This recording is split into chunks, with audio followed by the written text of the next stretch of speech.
माझे दैवत या यूट्यूब चॅनलवर आपले सर्वांचे अगदी मनापासून स्वागत आणि शेतकरी बांधवांचे सुद्धा। तर चला मंडळी, आजचा आपला विषय आपण जाणून घेणार आहोत आणि कोणत्या विषयावर आजचा व्हिडिओ मी टाकला आहे तर ते तुम्हाला सांगते की जे तुरीचं शेत आणि आता कपाशीचं शेत जे आपलं आता खाली होणार आहे तर त्या शेतासाठी आपण कोणता गहू पेरला तर चालतो, कारण गहू पेरल्यानंतर झडतीला सुद्धा उतरला पाहिजेत आणि हवामान कसं की आता थोडं थंडी कमी होणार आहे, त्यामुळे तुम्हाला सांगते की कोणता वाण आपण आता पेरायचा आहे, परंतु व्हिडिओ शेवटपर्यंत पहा। तर चला मग बघा मंडळी, आता तुरीचं शेत काही जे आमचे शेतकरी बांधव आहे त्यांच्याकडे पाणी उपलब्ध आहे परंतु शेत नाही, तर आपल्या खायापुरता का होईना तर गहू पेरण्याची प्रत्येकाची इच्छा असते।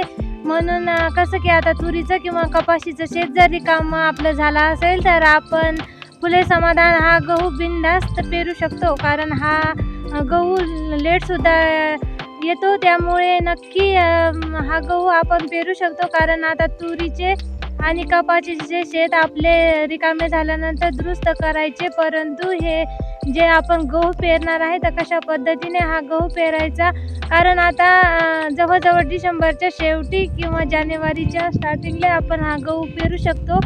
म्हणून आपला गहू कसं की अशी झडती लागणार नाही, परंतु 10 ते 12 पोतेपर्यंत नक्कीच आपण गहू घेऊ शकतो। परंतु कशा पद्धतीने गहू पेरायचा आणि गहू पेरायची पद्धत कशी आणि पाणी द्यायची पद्धत कशी, तर ते मी तुम्हाला थोडक्यात सांगते। तर नक्कीच आपण तुरीच्या शेतात, कपाशीच्या शेतात हा गहू पेरू शकतो।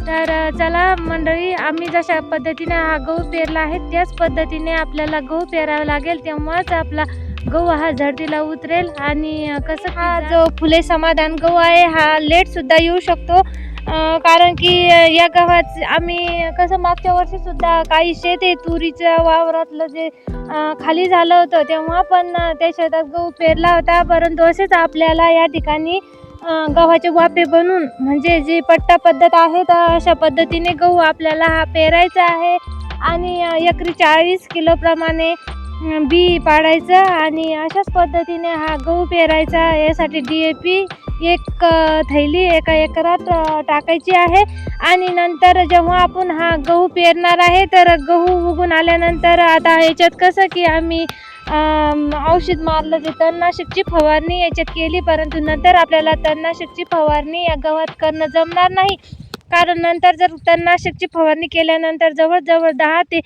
12 दिवस हा अटॅक असतो, तर त्यानंतर डबल आपला गहू लेट होतो। म्हणून काय करायचं की आपण कोणत्याही प्रकारची याच्यात फवारणी वगैरे करायची नाही, निघलंच तण तर आपल्याला ते निंदून घ्यावं लागेल। परंतु असं जो आता हे सऱ्या पद्धत आहे तर याच पद्धतीने आपल्याला गहू पेरायचा आणि निंगूस तर 2 पाणी स्प्रिंकलरने द्यायचे, नंतर आपल्याला अशा पाटानेच पाईप लावून पाणी द्यायचं आहे, तेव्हा हा गहू एकदम चांगल्या जबरदस्त बसतो आणि 10च्या पुढेच गहू आपला उन्हाळ्यात सुद्धा झडतीला लागतो। म्हणजे उन्हाळ्यात नाही परंतु डिसेंबरच्या शेवटी आणि जानेवारीच्या पहिल्या हप्त्यापर्यंत आपण हा गहू पेरू शकतो। म्हणून ज्या लोकांनी आता आपले शेत रिकामे नाही, आपल्या शेतात कसं की तूर आहे आणि खायापुरता का होईना वर्षभर पुरेल असा आपल्याला गहू जरी पेरायचा असेल तर आपण बिनधास्त फुले समाधान हा गहूचा जो वाण आहे तो निवडून नक्की पेरू शकतो आणि आपल्याला व्यवस्थित प्रकारे झडती येणार आहे। परंतु अशाच पद्धतीने व्यवस्थित शेत आपलं नीट करून सऱ्या पाडायच्या आणि नंतर हा गहू पेरायचा, तर एकदम चांगल्या प्रकारे आपला गहू बसेल आणि झडतीला लागल्याशिवाय राहणार नाही। पाणी द्यायची पद्धत अशीच, कारण स्प्रिंकलरनं नंतर पाणी दिल्यावर एवढा गहू आपला बसणार नाही आणि 4 ते 5 पोते 6 पोते किंवा अशीच झडती लागते। म्हणून एवढंच आपल्याला काळजी घ्यायची आहे की आपण कपाशीच्या किंवा तुरीच्या शेतात जर गहू पेरत असेल तर अशा आपल्याला वाफे पद्धतीने किंवा अशा सऱ्या पाडून हा गहू पेरायचा आहे आणि नंतर पाणी द्यायचं, तर इतका छान आपला गहू बसेल आणि खरोखर चांगल्या पद्धतीने आपल्याला गहू होईल। आता कसं की भरपूरच आमच्या शेतकरी जो वर्ग आहे त्यांच्याकडे शेत उपलब्ध समजा आता कसं नसेल, कारण गव्हासाठी अजून शेत कसं की खाली नाही, त्या शेतात तूर आहे किंवा काही ठिकाणी कपाशी आहे, प्लॉट लावेला आहे पराठीचा. तर हे शेत काही दिवसांना आता नंतर 15 ते 3 हप्त्यात रिकामे होणार आहे.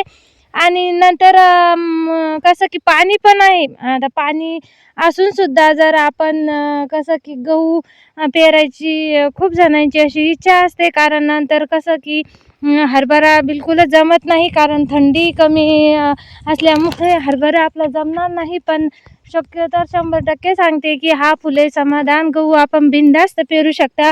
आणि एकरी आपल्याला जवळजवळ 40 ते 42 किलोपर्यंत बी पाडायचं आहे. आणि अशा सऱ्या पाडूनच आपण गहू पेरायचा आणि सऱ्या पाडूनच पाणी द्यायचं. तर आपल्याला चांगली आपण झडती गव्हाची या ठिकाणी घेऊ शकतो. आणि कसं की पाणी असून सुद्धा आपल्याकडे आता जमीन जर उपलब्ध नसेल आणि आता आपली जमीन जर या ठिकाणी शेत रिकामे होत असतील, तर बिनधास्त आपण फुले समाधान हा गहू पेरू शकतो आणि चांगल्या प्रकारे आपण झडतीसुद्धा घेऊ शकतो. तर म्हणून हा छोटासा ब्लॉग टाकला होता. पेरायचा जर असला तर अशाच पद्धतीने गहू पेरायचा आणि पाणीसुद्धा द्यायचं. कपाशीचं शेत जर रिकामं झालं असेल तर आपण बिनधास्त फुले समाधान हा गहू पेरू शकतो. आपल्याला कोणतीही अडचण येणार नाही. परंतु अशी जर आपण ज्या सऱ्या पद्धतीने गहू पेरला आणि सऱ्याने जर पाणी दिलं तर नक्कीच चांगल्या प्रकारे आपण झडती घेऊ शकतो. म्हणून व्हिडिओ जर आवडलास तर जास्तीत जास्त शेतकऱ्यापर्यंत शेअर करा. नवीन असतील तर चॅनलला सबस्क्राईब करा. असाच शेतातील नवीन ब्लॉग घेऊन येईल. तोपर्यंत बाय बाय.